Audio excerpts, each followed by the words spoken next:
দিনটা ছিল মঙ্গলবার, মানে পয়লা বৈশাখের পরে যে প্রথম মঙ্গলবার পরে, সেই মঙ্গলবারে আমাদের পাড়াতে একটা কালী পূজা হয়।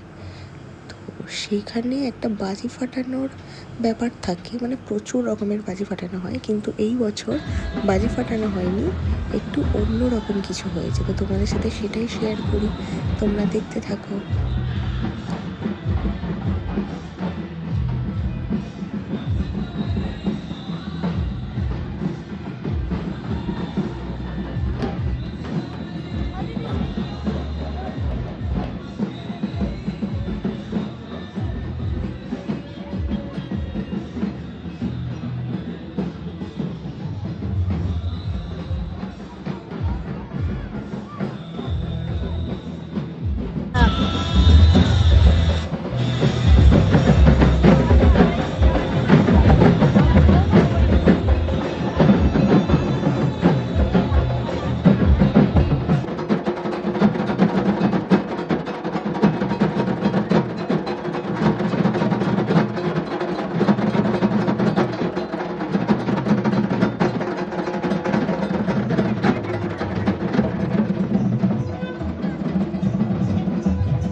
তো নাচ প্রায় শেষের দিকে, আর এদিকে রাত হয়ে যাচ্ছিল, রিভুকে নিয়ে গেছিলাম, তো সেই জন্য আমরা খাওয়ার দিকে চলে যাচ্ছিলাম, মানে খেতে যাচ্ছিলাম। মঙ্গলবারে পূজা হবে, মায়ের খাওয়া দাওয়া হবে, আর মঙ্গলবারের পর থেকে 5 দিন টানা যাত্রা হবে। তো প্রত্যেক বছর এটা এখানে হয় পয়লা বৈশাখের প্রথম, মানে পয়লা বৈশাখের পরে প্রথম যে মঙ্গলবারটা পড়ে সেই মঙ্গলবার থেকে শুরু হয় এখানে অনুষ্ঠান আমাদের পাড়াতে। তো এই কটা দিন প্রচুর আনন্দ করা হয়, আর প্রচুর লোকও আসে। মানে আমাদের গ্রামটা 7টা গ্রাম নিয়ে সপ্তগ্রাম নামে পরিচিত, অনেকেই হয়তো জানো। আর এই সপ্তগ্রামের লোক প্রায় অনেকেই আসে মাকে দেখতে, আর 5 দিন যাত্রা দেখতে। প্রচুর ভিড় হয়, প্রচুর লোক হয়। তো দেখো আমাদের ডিভু খেতে বসে পড়েছে, মানে খাবে তো না, একটা চেয়ার নিয়ে ওকে বসানো হয়েছে, আর ও সোজা মায়ের দিকে তাকিয়ে রয়েছে। মানে মাকে এবারে ওনার আসনে দেয়া হবে, তারপরে আমরা তাকে ওখানে সবাই নিয়ে যাচ্ছে মন্দিরের ভেতরে। আর আমার রিভু পুরো সোজা মায়ের দিকে তাকিয়ে, ওকে এত ডাকলাম ও আমার দিকে তাকালো না। তো আমাদের খাওয়া দাওয়া কমপ্লিট, আমরা বাড়ির দিকে রওনা দেব। কিন্তু মাকে দূর থেকেই প্রণাম করতে হলো, মানে এতটাই ভিড় ছিল সামনে যে ঢুকতেই পারিনি মায়ের সামনে। তো দূর থেকেই মাকে প্রণাম করে নিয়েছিলাম, তারপরে বাড়ি থেকে গোপলা খেতে যাচ্ছে। ও খেয়েছে।